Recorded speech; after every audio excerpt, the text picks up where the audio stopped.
Hello বন্ধুরা, বেশ কয়েকদিন ধরেই কিন্তু আমাদের মার্কেট দুরন্ত গতিতে এগিয়ে চলেছে, আর সেটা নিয়ে আমরা যথেষ্ট খুশি। তার কারণ হচ্ছে আমাদের পোর্টফোলিওতে যে স্টকগুলো তারা কিন্তু আবার প্রফিট দিতে শুরু করেছে। হয়তো ওভারঅল পোর্টফোলিও এখনও নিচে থাকবে, সেটা কিন্তু অত্যন্ত স্বাভাবিক, সেটা নিয়ে কিন্তু প্যানিক করার কোনো কারণ নেই। বহুজনেরই কিন্তু পোর্টফোলিও এখনও পর্যন্ত নিচেই থাকবে।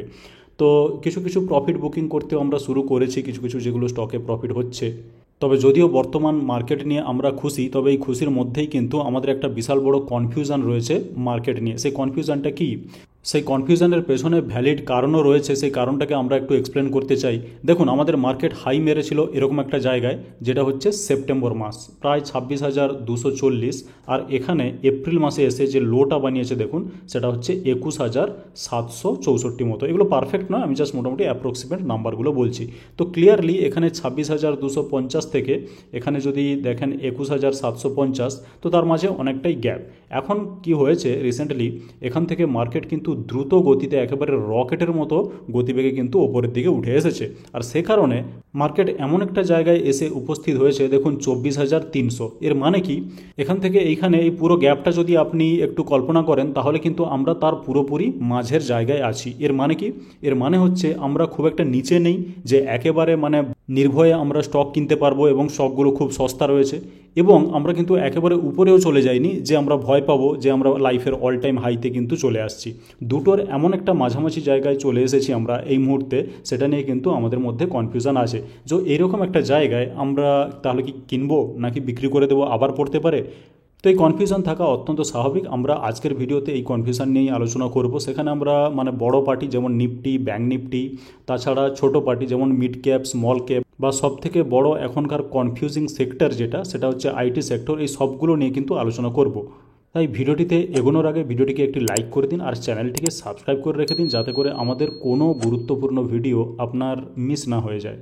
তো একদম এই জায়গা থেকেই শুরু করতে চাই। এখানে দেখুন নিফটি একদম মাঝামাঝি সিচুয়েশানে রয়েছে, আর সেটাই হচ্ছে আমাদের কনফিউশনের মূল কারণ। কিন্তু আমরা যদি একদম একদিনের চার্টে চলে যাই, এই একদিনের চার্টও কিন্তু আজকে ভোলাটাইল ছিল। কিভাবে ভোলাটাইল ছিল দেখুন, মর্নিংয়ে যেটা প্রায় এখানে 24,350, তারপরে ড্রপ, তারপরে আবার আপ, তারপরে বিগ ড্রপ, তারপরে ধীরে ধীরে ধীরে ধীরে এখানে একদম এসে টাচ করেছে 24,120। তখন মনে হচ্ছিল যে মার্কেট কিন্তু আরও নিচে যাবে এবং হয়তো অনেক শর্ট পজিশন বিল্ড আপ হয়েছিল মার্কেটে।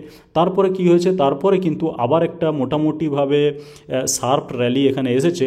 তারপরে ধীরে ধীরে ভোলাটিলিটির মাধ্যমে কিন্তু আবার 24,340 বা 50 ধরুন, মোটামুটি কাছাকাছি 350 ওইখানে টাচ করেছে। তো আজকে বোঝাই যাচ্ছিল যে মার্কেট ভালো রকমই ভোলাটাইল। আর সেই ভোলাটাইলিটির পেছনে যে কারণটা আছে সেটা কিন্তু আপনারা অলরেডি অনেকে জানেন, তার কারণ আপনারা মার্কেট ক্লোজলি ফলো করেন। তার কারণ হচ্ছে কালকে আছে নিফটি 50-র মান্থলি এক্সপায়ারি ডেট। তো সে কারণে মোটামুটি আজকে তো ভোলাটাইল ছিলই, এবং কালকেও কিন্তু মার্কেট মোটামুটিভাবে ভোলাটাইল থাকবে। এখন একটু শর্ট টার্মের জন্য নিফটি নিয়ে বলে দিই। নিফটি বা ব্যাঙ্ক নিফটিও যদি আপনি দেখতে চান, তাহলে এখানে ব্যাঙ্ক নিফটি আমরা লাগিয়ে দেখে নিতে চাই যে সিচুয়েশানটা ব্যাঙ্ক নিফটিতে ঠিক কী ধরনের ছিল। তো নিফটি ব্যাঙ্ক ইন্ডেক্স, এখানে বুঝতেই পারছেন যে ব্যাঙ্ক ইন্ডেক্স আজকে কিন্তু একটু উইক ছিল।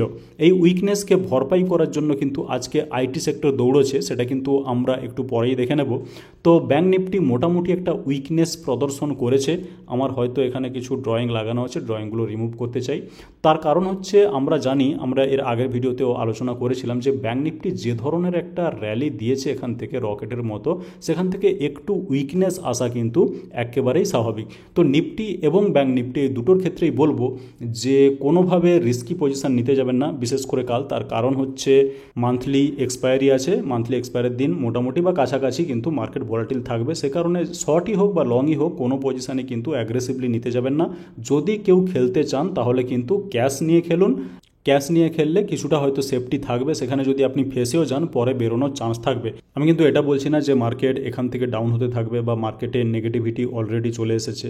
আসলে কনফিউশনের পেছনে আরও কিন্তু কারণ আছে। তার কারণ আপনি যদি ইউটিউব দেখছেন, তাহলে কিন্তু অনেক ভিডিও এরকম পেয়ে যাবেন যারা কিন্তু বলছে যে মার্কেট কিন্তু পড়তে থাকবে, মার্কেটে এবার পতন আসবে। তো সেইগুলো দেখে কিন্তু ঘাবড়াবেন না। মোটামুটিভাবে মার্কেটের যে পজিটিভ মোমেন্টাম, যে একটা বুলিশ ব্যাপার, সেই বুলিশ ব্যাপারটা কিন্তু ইনট্যাক্ট। তবে কি, আমি আবারও বলছি যে যেহেতু আমরা একদম মান্থলি এক্সপায়ারির কাছাকাছি আছি, সেখানে একটু ভোলাটিলিটি কিন্তু এক্সপেক্টেড, না হলে কিন্তু সেটা সম্ভবই নয়। মার্কেটের যে ফ্লেভারটা সেটা কিন্তু চলে যাবে, মানে মনেই হবে না না যে নিফটির মান্থলি বা ব্যাঙ্ক নিফটির মান্থলি এক্সপায়ারি চলছে। তো কালকে সেটা হচ্ছে নিফটির, ব্যাঙ্ক নিফটির কিন্তু পরের সপ্তাহে আসবে। তবে সবাই দেখেছেন যে মার্কেটে কিন্তু মোটামুটিভাবে স্টকগুলো আজ পজিটিভেই ক্লোজ হয়েছে।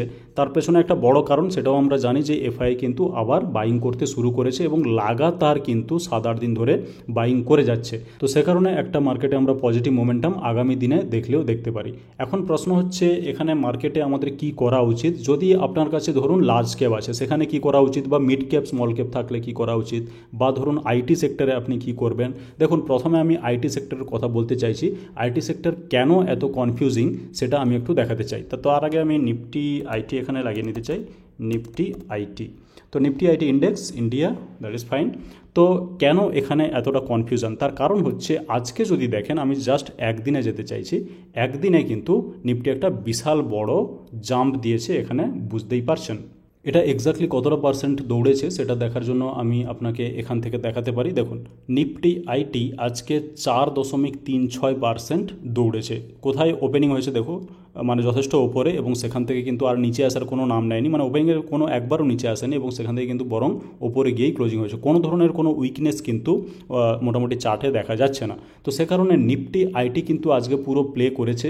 এবার 4%-এর থেকে বেশি বাড়া মানে অনেকের মনের মধ্যে এই প্রশ্নটা আসছে যে তাহলে নিফটি আইটি কি এবার এখান থেকে দৌড়তে শুরু করবে। তার কারণ মার্কেট কিন্তু অনেকটা ওপরে থাকলেও নিফটি আইটি ওভারঅল এখানে দেখতে পাচ্ছেন যে অনেকটাই নিচে আছে। এটা তো আজকেই দিয়েছে, ধরুন এই জায়গায় আছে। নিফটি এখানে এক্স্যাক্টলি কতটা পড়েছিল সেটা যদি দেখতে চান, তাহলে এখান থেকে জাস্ট এইটা মেপে দেখুন। এইটা হচ্ছে মোর দেন 30% অ্যাকচুয়ালি, 32% অ্যাকচুয়ালি। তো 32% পড়ার পরে এখন এই জায়গায় আছে, মানে এখনও পর্যন্ত কিন্তু 23% নিচে আছে। বা আমি যদি আরেকটু অন্যভাবে হিসেবটা করতে চাই, তাহলে আমি এখান থেকে নেব, এখান থেকে আপসাইড কতটা বেঁচে আছে সেটা দেখুন। যদি আবার ওই আগের প্রাইসে ফিরে আসে তাহলে কিন্তু সেটা মোটামুটি 30% মতো, 29.74%। তো যাই হোক, কনফিউশনটা কোথায়? কনফিউশন হচ্ছে যেহেতু আইটি সেক্টর মানে একেবারে নিচেই ট্রেড করছে, এবং এখানে যেহেতু নিফটি আইটিতে একটা বিরাট বড় র্যালি দেখা যাচ্ছে, সে কারণে অনেকের মনের মধ্যে এটা আসতে পারে যে তাহলে হয়তো সেক্টরাল রোটেশন চলছে এবং এখন হয়তো আইটি সেক্টরে ইনভেস্ট করার সঠিক সময়। দেখুন, একটা জিনিস হতে পারে, বলে রাখি যে নিফটি আইটি কিন্তু যথেষ্ট নিচে আছে, সে কারণে ইনভেস্টমেন্ট করার জন্য করা যেতে পারে। কিন্তু আপনি যদি ভাবেন যে এই যে শার্প র্যালিটা এটা কিন্তু দিতেই থাকবে, যেভাবে ব্যাংক মানে দিয়েছে, যেটা আমি দেখিয়েছি আমার আগের ভিডিওতে বা আজকের ভিডিওতে দেখালাম, যে ব্যাংক যেভাবে শার্প র্যালিটা দিয়েছে, সেই র্যালিটা যদি আসবে ভাবেন, তাহলে আপনি কিন্তু ভুল প্রমাণিত হতে পারেন। এবার আমিও ভুল প্রমাণিত হতে পারি, তবে আমি এটা আমার অ্যানালিসিস বলছি, আপনাকে কিন্তু নিজের অ্যানালিসিস বলেছি। সবসময় নিজের অ্যানালিসিস নিজেকেই করতে হবে। তো আমার মনে হয় না যে নিফটি আইটি এভাবে র্যালি দিতে থাকবে। দেখুন, একটা কথা বলে দিই যে আজকে নিফটি আইটির র্যালির পেছনে কী কারণ। দেখুন, আইটি সেক্টরগুলো মোটামুটি এক্সপেকটেশনের তুলনায় ভালো রকমই রেজাল্ট দিচ্ছে। আর সব থেকে যেটা ফাটাফাটি আজকে পারফরমেন্স দেখিয়েছে সেটা হচ্ছে এইচসিএল টেকনোলজি। এখানে দেখুন, HCL tech shares price jump 7% after Q4 results, মানে এইবারের রেজাল্ট দেওয়ার পরে কিন্তু আজকেই এইচসিএল টেকনোলজি আমি যদি আপনাকে দেখাতে চাই, তাহলে দেখুন এইচসিএল টেকনোলজি কিন্তু 7.74% আপ, আজকে কিন্তু বিরাট দৌড়েছে। আর সে কারণে মোটামুটিভাবে আইটির ক্ষেত্রে মার্কেট আজকে পজিটিভ ছিল, আর সে কারণে কিন্তু আইটি আজকে ভালো রকমই দৌড়ে নিয়েছে। তো এটা কতটা কি দৌড়বে আগামী দিনে সেটা হয়তো একটু আমার ক্ষেত্রে বোঝা মুশকিল হচ্ছে। আমার মনে হয় না যে এই র্যালি যেটা সেটা কিন্তু আপাতত কন্টিনিউ করবে। তো মোটামুটি নিফটি আইটি ইনভেস্ট করার মতো, তার কারণ হচ্ছে নিফটি আইটি অনেক নিচে আছে। তবে এখানে কিন্তু ধীরে ধীরে ইনভেস্ট করে মোটামুটি ওয়েট করতে হবে কখন নিফটি আইটিতে সেই সেক্টরাল চেঞ্জটা আসবে, যখন আইটি সেক্টরে সবাই ফোকাস করবে এবং আইটি সেক্টরে মানে বড় বিনিয়োগ আসবে। এখন যেমন কোন সেক্টরে আসছে, এখন যেমন এফএমসিজিতে আসছে, এখন যেমন ব্যাংকে আসছে, ঠিক সেই রকম যখন আইটিতে আসবে তখন কিন্তু শার্প র্যালি আইটিতেও দেখতে পাবেন। তবে এই মুহূর্তে হয়তো আইটিটা একটু অ্যাভয়েড করে চলাই বেটার। এরপরে কথা বলতে চাই mid cap small cap stock নিয়ে। এখানে দেখুন, আজকে নিফটি মিড ক্যাপ 100 যেটা সেটা কিন্তু 1.18% দৌড়েছে, আর নিফটি স্মল ক্যাপ 100 যেটা সেটা কিন্তু 0.44%, মানে দুটোই কিন্তু পজিটিভ। এখন বলে রাখি যে আমাদের রিটেল বন্ধুদের কিন্তু বেশিরভাগ সময় ইন্টারেস্ট কোথায় থাকে, মিড ক্যাপ এবং স্মল ক্যাপে। সেটা কিন্তু আমারও বেশি ইন্টারেস্টে কিন্তু স্মল ক্যাপ এবং মিড ক্যাপে। তার কারণ হচ্ছে যদি আপনি বড় স্টক কেনেন সেটা আপনাকে সেফটি দেবে ঠিক আছে, কিন্তু রিটার্ন খুবই লিমিটেড রিটার্ন দেবে। তো সে কারণে বড় রিটার্নের জন্য কিন্তু সবসময় সবসময় আমরা স্মল ক্যাপ এবং মিড ক্যাপের দিকে যাই। এখন যেটা ঘটনা সেটা হচ্ছে আপনার কাছে কিন্তু mid cap small cap stock অনেক আছে, আমি সেটা ধরে নিচ্ছি, আর সেগুলোতে কিন্তু এখন মোটামুটি হয়তো অনেকগুলো পজিটিভ প্রফিট দিতে শুরু করেছে আপনাকে, আবার অনেকগুলো হয়তো এখনও পর্যন্ত সেই আগের প্রাইসে ফিরে আসেনি।